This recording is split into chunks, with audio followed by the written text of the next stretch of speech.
Lots to catch up from on the weekend. Welcome in. The Dan York State of Mind program is brought to you in part by Lookout Rhode Island and Takeo Comfort Solutions. PC Professor Joe Cammarano, our political scientist, in-house advisor to the world, is my guest tonight. Of course, we've got to reflect on graduations as well. Good evening. Thanks for joining me on this Monday. That feels kind of strange to me. You know, it was a power weekend for those families that were experiencing graduations and the like, and then, you know, you got to get up on Monday and just keep on doing what you got to be doing. But it wasn't just graduations. There were some things that were culminating this past weekend that were pretty terrific, you know, out of tragedy. Here's the headline on the nightclub memorial, you know, unflinching remembrance. There was some unflinching leadership, no doubt, that was exhibited during that terrible time, and there are broken hearts that will never be mended, but the remembrance is appropriate. Unfortunately, it took too long. Here's the story. Bringing the music back. That was the goal of Sunday's dedication ceremony at the Station Fire Memorial Park in West Warwick. Hundreds gathered at the site where 100 lives were lost 14 years ago. Jason Morton, 38. Local students raised single red roses as each victim's name was read aloud. The families and friends of those victims and the survivors of that terrible night coming together to dedicate the park that was 14 years and millions of dollars in the making. Long after all of us are gone, this site will educate and inspire future generations of Rhode Islanders, keep the memories of the victims alive, provide cautionary lessons that could help save lives in the future, honor the heroism of everyday Rhode Islanders who did incredible things to help their brothers and sisters. Treasurer Seth Magaziner, one of many local dignitaries to take to the podium, reflecting on the lives lost and others that were forever changed. Oh, this is never the final chapter. This is a new beginning. Jody King lost his brother Tracy in the fire. For David Kane, it was his son, Nicholas O'Neill, the fire's youngest victim. Now his name forever memorialized with the 99 others. And I'm really thrilled with it. And I think it's going to bring a lot of solace to people. Singer Billy Gilman sung about heroes, those who gave and risked their lives to save others, those who sacrificed, those who survived. On Sunday, hundreds gathered at the scene of the tragedy, now transformed into a lasting tribute. I was glad to see that Don Kacheri came out of the, you know, kind of the woodwork to be at that celebration. I thought he was extraordinary in his abilities to lead and to just project manage that incredible tragedy, which even all these years later just feels so hard to wrap your mind around. So good stuff. In the meantime, there were celebrations all over the communities and across the countries, of course, with students who now have to. I've been told that I have to stop talking to my own daughter, who graduated from the University of Rhode Island yesterday, about the real world. Stop doing that, I've been told by, I don't know, you know, my better half. But PC, URI, Salve, of course the kids at Notre Dame screwed out on the vice president, right? Or some of them did anyway. There always will be those young people who have a point of view that they cannot bottle.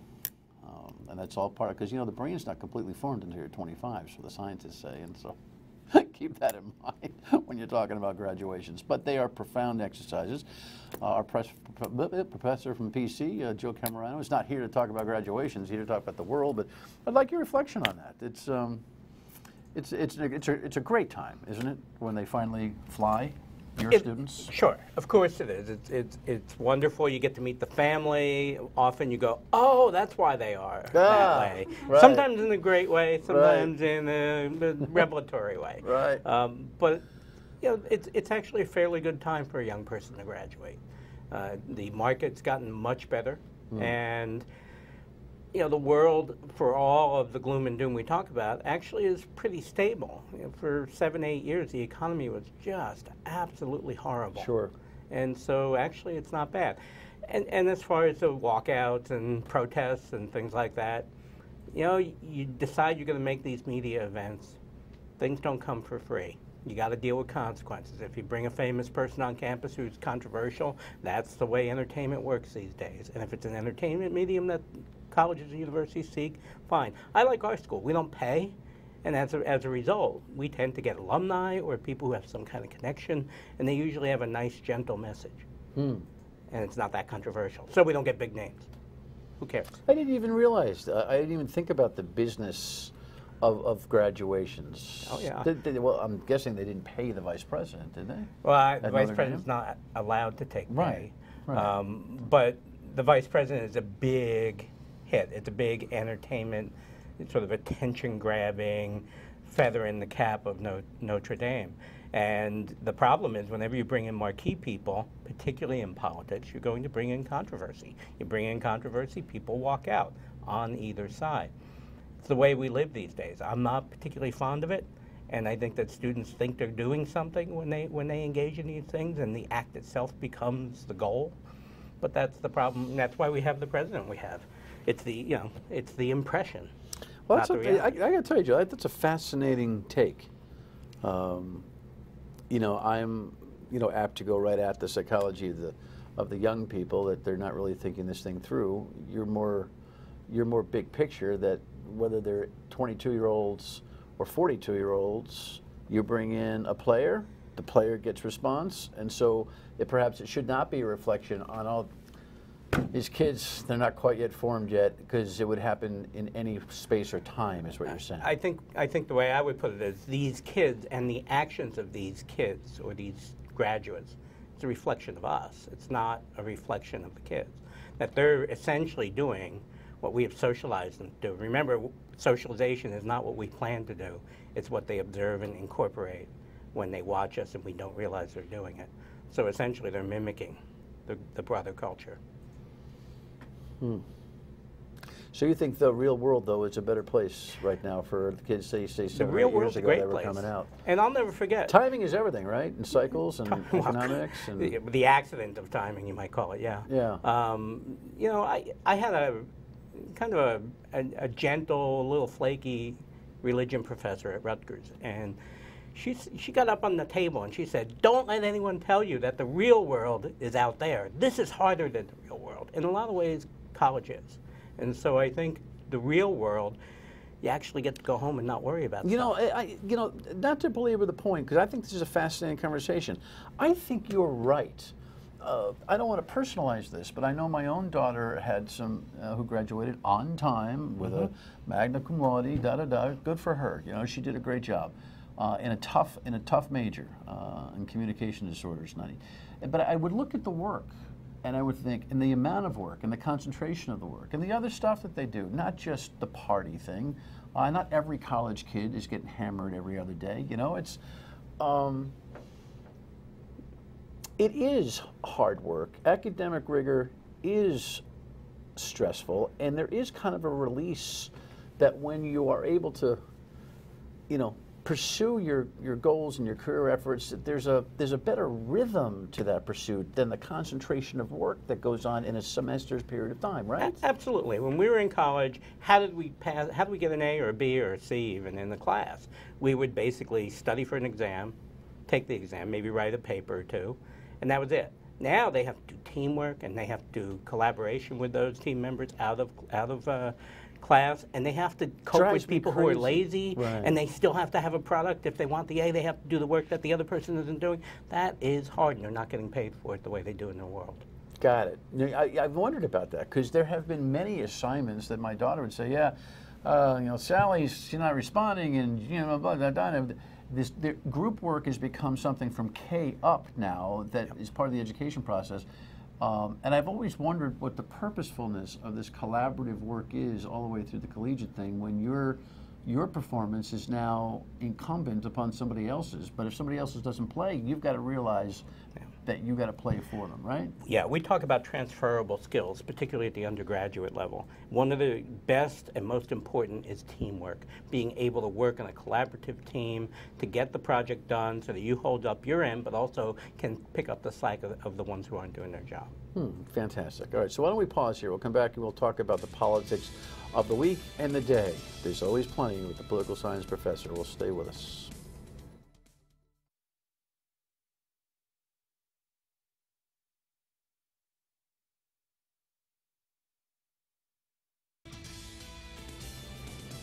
There is Louis Aponte, the Providence City Council president up until Friday, who actually made a big speech the week before about how if he had stepped down, it would be an admission of guilt when he's charged with really screwing up his campaign accounts and using it for his own personal well-being. The pressure of the council, more or less getting ready for a meeting this afternoon, Monday, to take him out of there.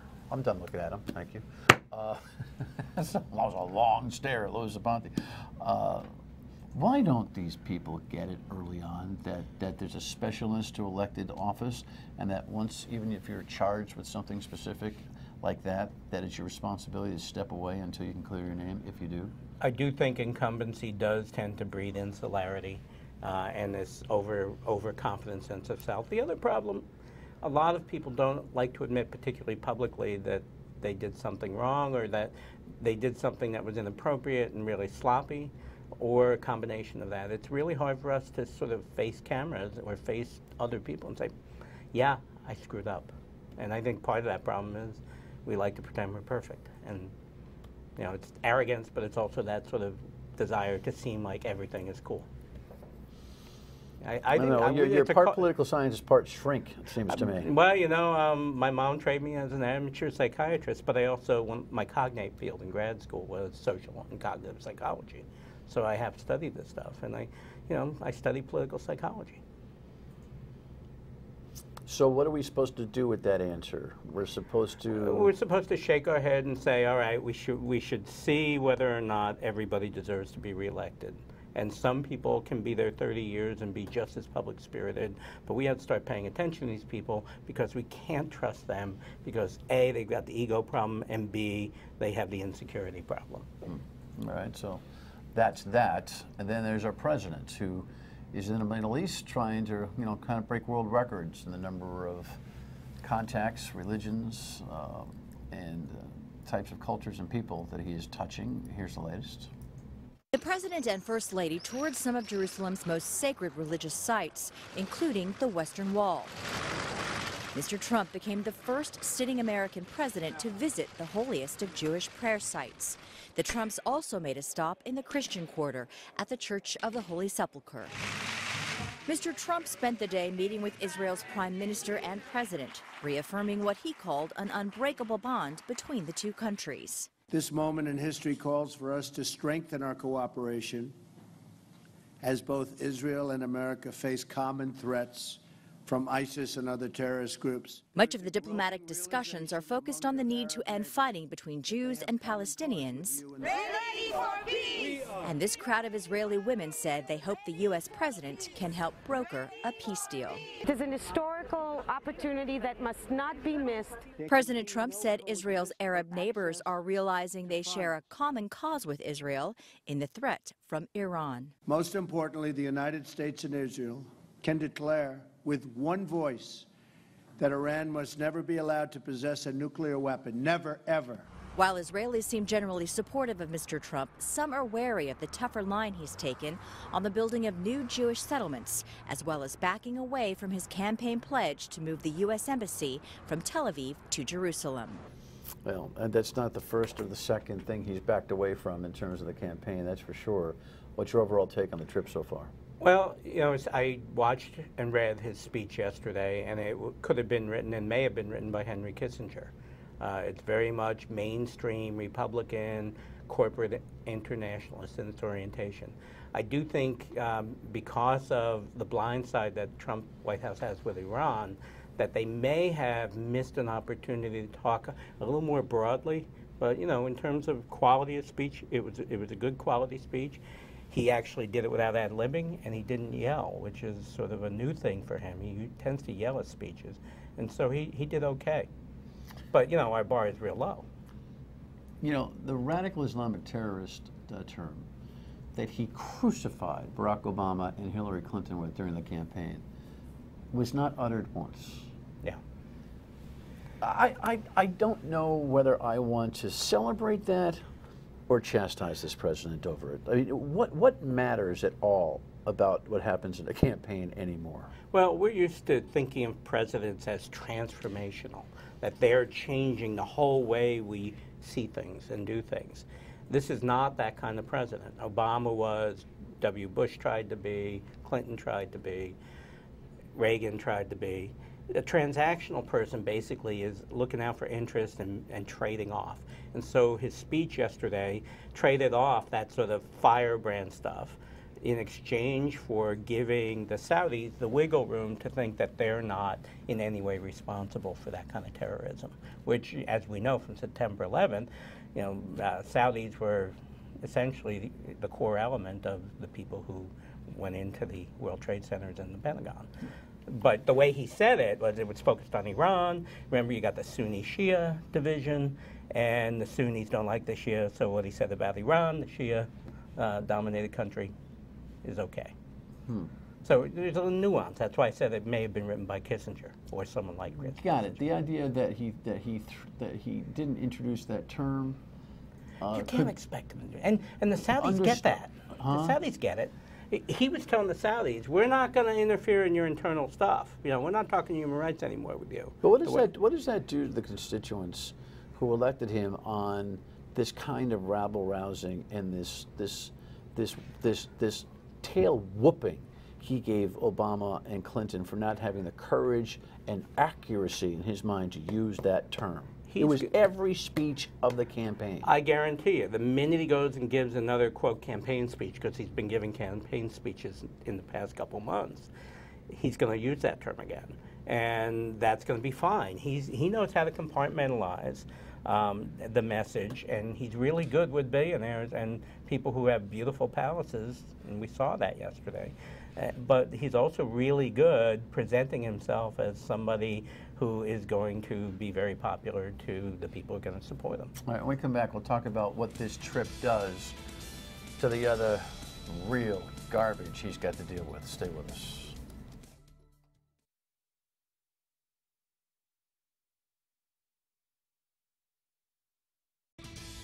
The New York Times says President Trump told Russian Foreign Minister Sergei Lavrov and Russian Ambassador to the U.S. Sergei Kislyak, "I just fired the head of the FBI. He was crazy, a real nut job." The report quotes the official White House account of the meeting, adding the president said, "I faced great pressure because of Russia. That's taken off." I don't think so. Of course not. What's this trip to the Middle East do to all this stuff? Well, first, I think it gives everybody a needed breath or two to take before we worry about what's next. I think we all need a break. Senate's tired, the House is tired, the American people are tired. I think Mueller being appointed special counsel is also going to give us a bit of a break because it's going to calm down while he investigates quite a bit. Now, if we can just get the president to stop tweeting from his bed or bedside, maybe it'll be nice and quiet, but it's not going away. There's some serious things going on. He's characterizing Comey in a way that nobody who knows Comey would ever characterize him. It's an abomination, as I've said. He doesn't know what he's talking about, and so he just says what he wants to. Michael Flynn reportedly has pled the Fifth with the United States Senate in terms of handing over materials. I don't know what to make of that just yet. It's not clear whether Flynn is really going to give any information out, but it makes sense that he does this since he could be indicted, since he might be in deep trouble. He's not going to go down by himself, and so he has to keep his trap shut until they make a deal. Is that the normal step toward the immunity request? And of course, the immunity thing is a multi-edged sword. I mean, if you get immunity, via the congressional route, it can really screw up any prosecutorial process there, and so there are a couple different lanes that this kind of conversation and investigation rolls down, right? Right. The Assistant Attorney General met last week with the leaders in Congress to make sure that they didn't go down a track that might lead to that conflict that happened during the Iran-Contra affair. And so I do think they're serious about pursuing possible criminal prosecution, and we do have the committee, the Senate Intelligence Committee, acting like adults. It's like the one fail-safe that I'm confident in right now in Congress, that they're going to do their job, follow the facts, and whatever happens, happens. I do trust them right now. So they're being very careful. It leaves the question, what's going to get done here? I mean, you know, the 100-day mark came and went with Donald Trump telling us he was setting new world records in terms of efficiency and performance, mostly in presidential executive orders. Yeah, he's inoculated himself. Nobody expects him to be honest. No one expects him to tell the truth. And so he can say whatever he wants. He doesn't have any accountability for that. But I do think... Think about what you just said. Yeah, I know. Nobody thinks he's honest, and nobody expects him to tell the truth. Yeah. Yeah. Because... There might be a few people on the couch who take umbrage with that. Sorry. But well, I know you've never been worried about that kind of a thing, but what I'm saying is even those people have to listen carefully to what you're saying, and if they want to fight it, I want to see how they're going to fight it. In other words, what argument do you have to dispute what you've just said? And very few people do. Right. And again, I think we live in an age where facts and details and objective truth aren't as important as our belief system and our ideology and our desired outcome. And I think that Trump gets that, and many of his followers, including those of you on the couch. You know, I'm not talking to you. I'm talking to the people who may have voted for Trump but are a little queasy about it. Yeah, well, judge that equation. What do you mean that you know, the truth and fact-checking and all these things that used to be allegedly important are no longer because it's about ideology and outcome? Do you have a moral judgment on that? Yeah, it's awful. I think, okay. And right. to be honest with you, the way it was rolling off your tongue, I was thinking that I'm hearing from the political scientist here that I have to get ready. I have to get used to the new reality that in the end is okay. Look, now, the best indicator, and I'm saying this, and I am an American. I'm very proud to be an American, and I'm really worried about this country. We are giving up our leadership, and the best example is climate change. The scientific evidence is not in any kind of dispute. It's happening. Everybody agrees, and those who don't are part and parcel to the decline of the U.S. as the leader of the world. And we are already losing that leadership. We're going to continue to lose it if we don't stop and say, all right, facts are facts, truth is truth, and my partisanship, including Democrats, not just Republicans, doesn't matter as much. That I word, by the way, you know, it percolates a little bit. Middle East trip takes the air out of the balloon a little bit. But I was asked this weekend a couple of times by people because they know I talk about stuff. You think you'll get impeached? And my casual response was, could. You know, I don't. I know you know I don't make predictions anymore. Right. I don't see it, but I don't see it now. I might see it in a week, 2 weeks, 3 weeks, a month. I think we should stop thinking that the president is going to be impeached. Not constructive. And start being constructive, finding common ground, listening. We have a skill in my public service major called eloquent listening. We need to do some of that, meaning listening not just to what is being said, but what is beneath what is being said. Nobody does that anymore. We need that. That's a whole nother show. You'll come back for some eloquent listening, teaching. Good to see you, my friend. Great. Final word. Stay with us.